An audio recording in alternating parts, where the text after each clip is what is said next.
Hi guys, இந்த video யாருக்கு அப்படின்னா, நான் ரொம்ப அன்கிரேட்ஃபுல், எனக்கு எல்லாமே கஷ்டமாக இருக்குது அப்படின்னு நினச்சிருந்தீங்கன்னா உங்களுக்கான வீடியோ தான் இது. ஒரு சின்ன தெரப்பி சொல்கிறேன், கேட்டுக்கோங்க.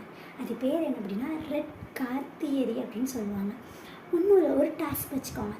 இப்போது நீங்கள் ரோட்டில் ட்ராவல் பண்ணும்போது எவ்வளோ ரெட் கலர் வெஹிக்கிள்ஸ் போகுது அப்படின்னு கவுண்ட் பண்ணுங்கள். வித்தின் 1 நைட் இல்லைனா 1 வீக்கு போல் நீங்களே சர்ப்ரைஸ் ஆகிற மாதிரி இவ்வளோ கார் ரெட் கலரில் போதா, நம்ம இவ்வளோ ரெட் கலர் கார் பார்க்குறோமா நமக்கே ஷாக்காக இருக்கும். அதே மாதிரி தாங்க லைஃப்லேயும் நமக்கு எல்லாமே கஷ்டமாக இருக்கிற மாதிரி தோணும். ஏன் அப்படின்னா நம்ம சந்தோஷமாக இருக்கிற விஷயம், நம்ம பிளெஸ்டாக இருக்கிற விஷயத்த நம்ம ஃபோக்கஸ் பண்ணாததுனால. இப்போ நீங்கள் பர்டிகுலராக எனக்கு என்னென்ன சந்தோஷம் இருந்திருக்கு, என்னென்ன ஹாப்பியாக இருந்திருக்கேன் அப்படின்னு நீங்கள் கவுண்ட் பண்ண ஆரம்பிங்க, உங்களை சுற்றி எல்லாமே நல்லது தான் இருக்கும். ஸோ இனிமேல் திங்க் பாசிட்டிவ். பாய். இந்த தியரியை யூஸ் பண்ணி பாருங்கள்.